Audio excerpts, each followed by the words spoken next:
on sait qu'il y a rechute, ce qu'on ne sait pas, c'est déterminer les échéances. Donc moi, dans la perspective, c'est vrai que quitte à rechuter, si on pouvait me dire c'est dans 3 ans que tu rechutes, ou dans 5 ans, ou c'est demain, ne pas savoir, on vit. Là aussi, je sais que ça arrivera, mais je ne sais pas quand. Puis il y aura un contre-coup, je ne serai pas neutre à l'effet de la rechute.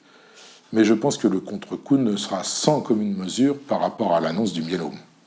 En 2013, donc 3 ans après, une première récidive. Alors là, j'ai eu cette fois-là, chimio, on me piquait là. On a la maladie, on a suivi un traitement lourd, on est malade pendant 1 an pratiquement, on met 6 mois à s'en remettre, et puis ça y est, on a payé, et on remet ça, c'est plus dur à avaler. J'ai trouvé, c'est mon sentiment personnel. Un patient va présenter une rechute de son myélome quand sa maladie va être à nouveau active. Alors, elle peut être active de manière clinique, donc on va dire que le patient redevient symptomatique, réapparition d'une anémie, réapparition de douleurs osseuses et de lyses osseuses, réapparition d'une hypercalcémie ou d'une insuffisance rénale, ou apparition de plasmocytomes. Et là, on sait qu'il faut retraiter absolument les patients quand il y a réapparition de signes cliniques. Et puis, il y a les rechutes asymptomatiques, où le malade n'a pas de signes cliniques, mais il va avoir une rechute biochimique, c'est-à-dire que sur son électrophorèse, on va avoir, et ça c'est la définition de la rechute avant même que les signes cliniques apparaissent, une augmentation du pic par rapport au nadir. Le nadir, c'est quand le pic est le plus bas possible après un traitement, de plus de 25%, et ce plus de 25%, ça doit être au moins 5 grammes. Donc si le malade est à 10 grammes, eh bien il faut qu'une augmentation de 25%, donc 25% de 10, c'est 2,5, mais que ce soit au moins 5 grammes. Donc il faudra qu'il passe de 10 à 15. Et là, le malade est en rechute. Et on pourra discuter d'un traitement ou pas d'un traitement, en sachant que certains patients rechutent tout doucement, biochimiquement, sans signe clinique. Et pour ces patients-là, il n'y a pas besoin obligatoirement de mettre en place un traitement en urgence. J'ai eu 6 ans, un peu plus de 6 ans de tranquillité. J'allais faire mes contrôles tous les 3 mois et tout se passait très bien. J'y allais comme j'allais au cinéma. Et puis en juin 2014, on m'a annoncé: voilà, Michel, vous êtes en rechute, mais mes paramètres étaient trop bas. Donc j'ai dû attendre pendant 15 mois avant de pouvoir commencer le traitement. Je savais qu'entre-temps, la science avait fait énormément de progrès, donc j'étais prêt pour le combat. Au moment d'une rechute, on va prendre en compte plein de facteurs pour traiter un malade. On va d'abord prendre en compte la réponse qu'il a eue à sa première ligne de traitement et la durée de la réponse. On va prendre en compte son âge, on va prendre en compte ses comorbidités.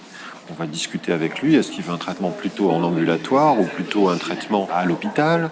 On va aussi définir éventuellement chez un patient jeune un objectif de nouvelle intensification thérapeutique, en sachant qu'on a beaucoup maintenant de médicaments à notre disposition, que la base, c'est soit bortezomib dexaméthasone, Velcade-dex, ou l'énalidomide dexaméthasone, Revdex. Et que sur ces bases de Velcade-dex ou de Revdex, très souvent, on va essayer d'utiliser un 3e médicament pour améliorer la qualité de la réponse en fonction en fait des médicaments qui sont disponibles. Et là, on a un vrai problème en ce moment en France d'accès aux nouveaux médicaments malgré des autorisations. On a par exemple Revlimid dexaméthasone plus ixazomib qui a été approuvé. Le prix n'est pas encore fixé.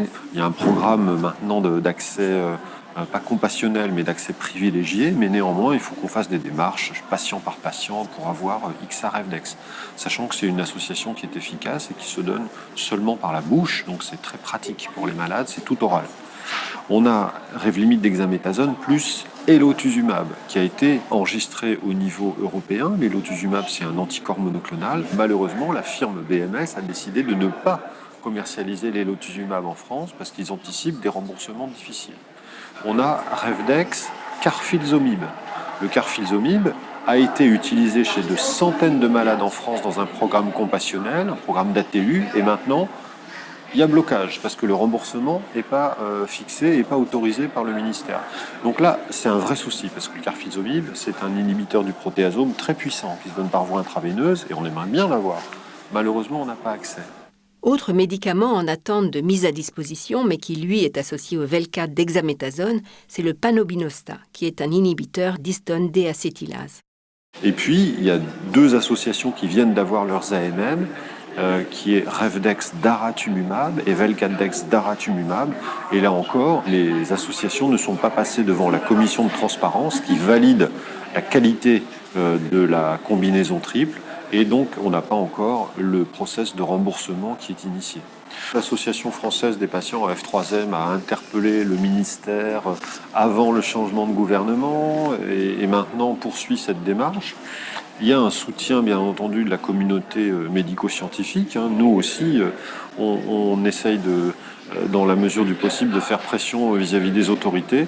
La réalité, c'est qu'aujourd'hui, il y a des malades qui sont en rechute et quand ils sont face à leur hématologue répond. Ma conviction, c'est que la meilleure solution, ce serait aujourd'hui de vous traiter avec tel médicament. Malheureusement, ce médicament n'est pas disponible. Ces médicaments ne sont pas disponibles aujourd'hui parce que les délais d'instruction des dossiers d'évaluation de ces médicaments par les autorités de santé sont extrêmement longs et que pour plusieurs médicaments, on observe des non-décisions.